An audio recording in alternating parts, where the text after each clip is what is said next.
जो ईश्वर का तत्व आपके अंदर है वो ईश्वर का तत्व मेरे अंदर है। आज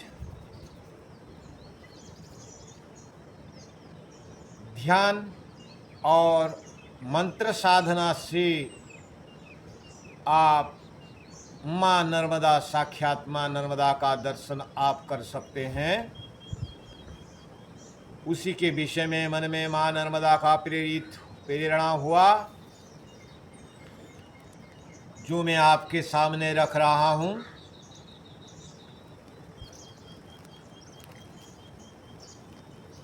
जो आपका शरीर, मन और आत्मा का समन्वय विकास कर सकता है।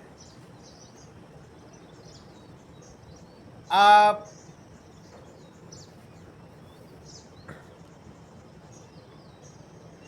ध्यान की पहले मैंने मेरा अगर वीडियो देख रहे होंगे तो ध्यान की विषय को मैंने बोला है और प्राणायाम का प्रोसेस बोला है, प्राण शक्ति के ऊर्जा के विषय में मैंने बोला है। आज मैं गहरी ध्यान में डूब के माँ नर्मदा का साक्षात दर्शन कर सकते हैं, उसके विषय में आज बोलूँगा। आप स्वयं चिदाकाश स्वरूप हैं, प्रकाश स्वरूप हैं, आत्मा स्वरूप हैं, लेकिन आप अपनी मन और वाणी से अपनी आप को शरीर मान बैठे हैं,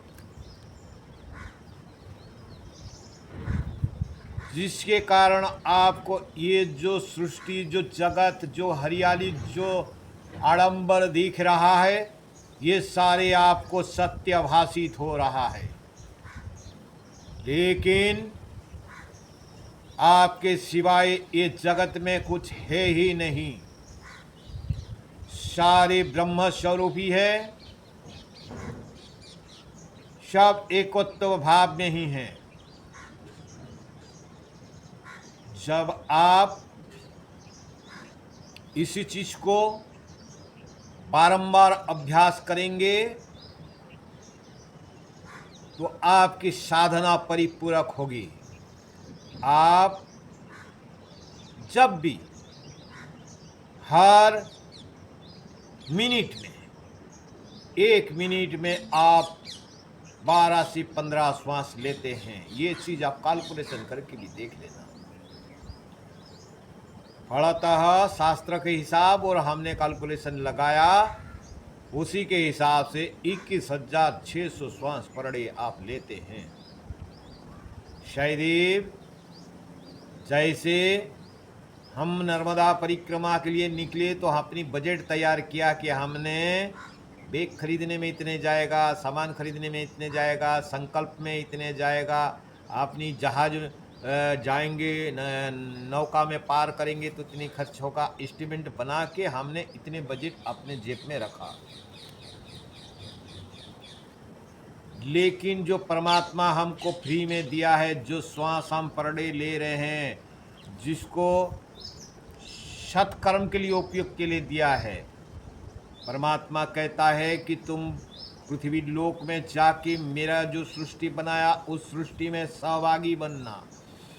लेकिन सहभागी बनने के बजाय से हम सृष्टि का उपयोगी बन गए, जिसके कारण हमारा परमात्मा से विच्छिन्न होना चालू हो गया। हम परमात्मा का सहभागी, उसकी जो सृष्टि रचना किया, उस सृष्टि रचना में सहभागी बनने के बजाय हम उपयोगी बन गए। परमात्मा की बनाया सृष्टि में हम उपयोगी हो गए, उपभोक्ता हो गए, जिसके कारण हम परमात्मा से दूर हो गए। खैर कोई बात नहीं, अभी भी समय है, जब जागो तब सवेरा। अभी जो ध्यान की विधि मैं आपको बताने जा रहा हूँ, उसको ध्यान पूर्वक सुने। ध्यान आप जब चलते हैं, माँ के तट सदैव कोशिश करें कि माँ की तट रहे, भले झाड़ी वाला जागा के दुर्गम रास्ता क्यों ना हो, पगत पैर में चलने वाले पगडंडी क्यों ना हो, लेकिन सदैव माँ की दर्शन करें के ही चलें। माँ की जल को सदैव, माँ के किनारा को सदैव लग के ही चलें, तो आपकी ऊर्जा बनी रहेगी। जब आप लोग या पुराना जिन्होंने भी माँ नर्मदा का परिक्रमा पहले कर चुके हैं, उन लोगों को आप पूछ लेना उनकी अनुभव वाणी। जब उन लोग माँ से 1-2-4 किलोमीटर दूर चला जाते हैं तो उनकी ऊर्जा ह्रास हो जाता है, और माँ के करीब जितने आते हैं तो उनकी जीवनी शक्ति इतनी प्रबल और आत्मबल प्रबल होता है। ये कोई कही सुनी बात नहीं, निजी अनुभव की बात है। तो आप सदैव कोशिश करें माँ के तट में ध्यान धारणा करने के लिए। जब माँ की तट में, माँ के जल के नजीक आप ध्यान साधन करेंगे, तो कहीं भी एक आसन को आप अभ्यास करें। अगले वीडियो में मैंने आपको बताया है आसन के विषय में, चाहे सुखासन हो, चाहे पद्मासन हो, चाहे जो आपको अनुकूल पड़ता है, वज्रासन हो, उसी आसन में बैठेंगे और आप माँ की जल हो सके तो पास में रखें। जहाँ उसके जल तो होता ही है पूजा वाला, लेकिन हो सके तो आपके कमंडल में रखें। माँ की जल का सदैव उपयोग करें, और जैसे ही मन में आप माँ की शिव विग्रह को धारण करें, माँ की जल जैसे कांचन नीर की तरह एकदम निर्मल है, वैसे ही आप अपनी मन में धारणा करें कि माँ नर्मदा की जल मेरा चारों तरफ बह रहा है, मेरे चारों शरीर, मन, बुद्धि, चित्त, अहंकार, मेरा शरीर मेरे आत्मा की ओर बह रहा है। सदैव वो मेरे आत्मा को शुद्ध कर रहा है। करोड़ों जन्म से जो मैंने विचार पूंजी को इकट्ठा किया है, जो कर्म मेरे विचार बन के उत्पन्न हो रहे हैं, वही विचार को एक एक करके माँ की जल साफ करते जा रहा है। सदैव उस विचार को देखो, उस जल को, प्रतिवाहित जल को देखते जाओ, मन में धारण करो। वैसे आप किसी भी आसन में अगर मन नहीं लग रहा है तो फिर प्राणायाम करो। प्राणायाम का विधि भी मैंने आपको बता दिया है। कोई भी प्राणायाम जो में से एक ही, कोई भी प्राणायाम त्रिबंध कर भी कर सकते हैं, या कोई एक ही प्राणायाम का विधि भी आप कर सकते हैं। उस प्राणायाम को अपने जीवन में धारण करके मन को स्थिर करो। मन को स्थिर रख के माँ नर्मदा का ध्यान करें। अभी जब ध्यान की स्थिति में जाएं, अगर मन नहीं लग रहा है तो जप की विधि बताऊंगा। जप की विधि मैं आपको बताऊंगा, और जो मंत्र आखिरी में लास्ट में बता दूंगा, मंत्र आपको, जिस मंत्र को आपको धारण करना है। पहले प्रोसेस को समझ लें। जो मंत्र मैं बताने जाऊंगा वो साक्षात माँ नर्मदा जगदम्बा स्वरूप उसी की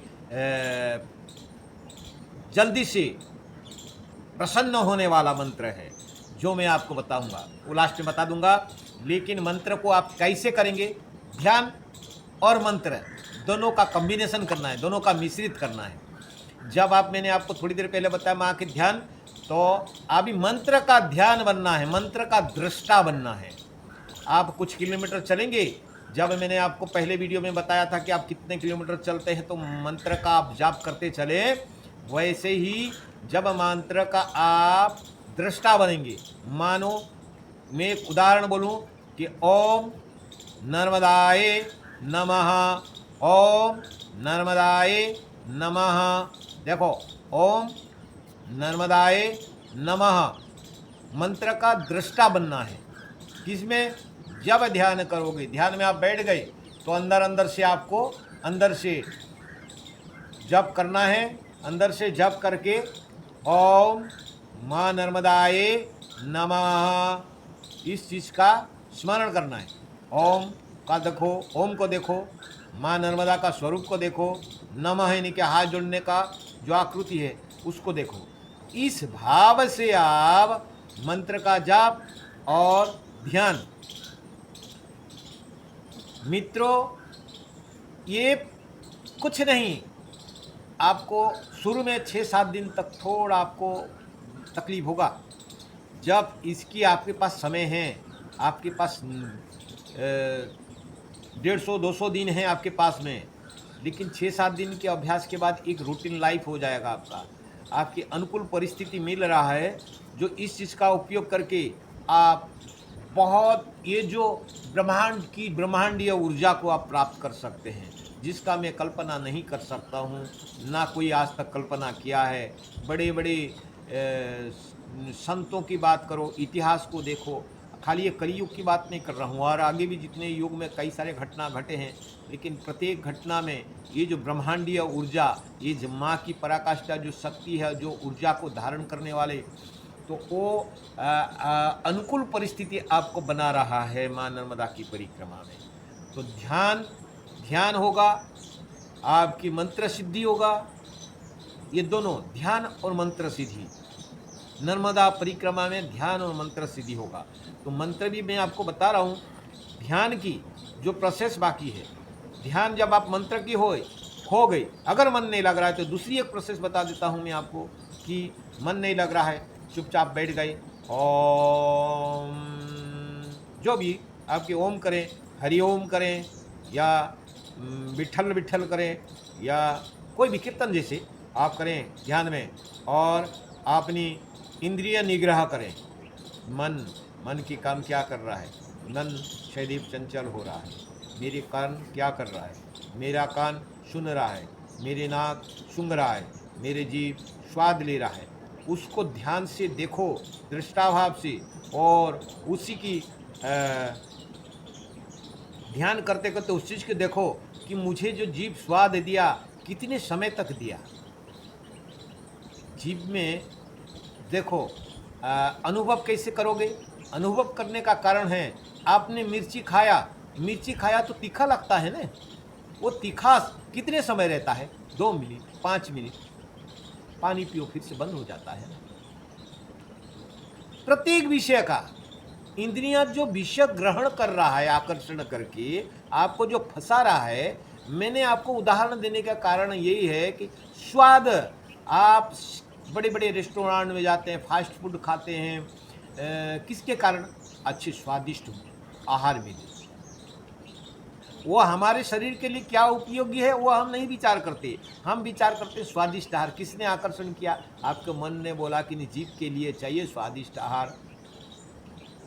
जैसे कान, अगर कीर्तन हो रहा है, सत्संग हो रहा है, अच्छी बात हो रहा है, तो ये कान सुनेगा नहीं, ये आपको भ्रमित करके, कोई अगर गाली दे तो तुरंत सुनने में चला जाएगा, लेकिन कोई अगर अच्छी बात कर रहा है, भगवान का कीर्तन कर रहा है, तो ये कान आपको वहाँ से डाइवर्ट करना चालू कर देगा। कोई भी अगर सत्संग कर रहा है, भगवान का कीर्तन कर रहा है, उसी जगह में भी अगर आपको कोई गाली दे तो तुरंत गाली की तरह चला जाएगा आपका मन का। ये चर्मचक्षु, अभी जो वीडियो देख रहे हैं, जो वीडियो बना रहे हैं, ये वीडियो चलता है तो भी आपकी मन आपको देखने नहीं देगा। चलो आगे बढ़ो, आगे बढ़ो, आगे बढ़ो, दूसरी रील देखो, दूसरी रील देखो, ये कौन करता है, चर्मचक्षु देख रहा है, आपकी मन रियलिटी जो है आपको बता देता हूँ। वैसे ही प्रत्येक इंद्रियां के साथ उनकी जो भी वासना अपनी शरीर में उत्पन्न हो रहा है, जो भी वासना है, कभी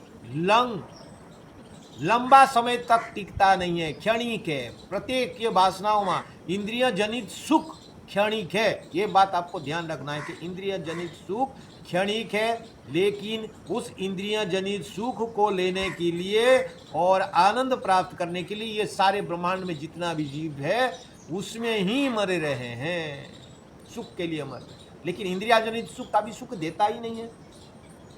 तो ध्यान की अवस्था में जो इंद्रिय जनित सुख है उसको देखने का, रिमूव करने का कोशिश करो, अनुभूति करने का कोशिश करो। वही अनुभूति और अभ्यास करते जाओगे, स्वतः एक परमात्मा स्वरूप, एक आनंद स्वरूप, एक मूर्ति बन के घर लौटोगे परिमाम नर्मदा की परिक्रमा से। ये ध्यान का विधि है।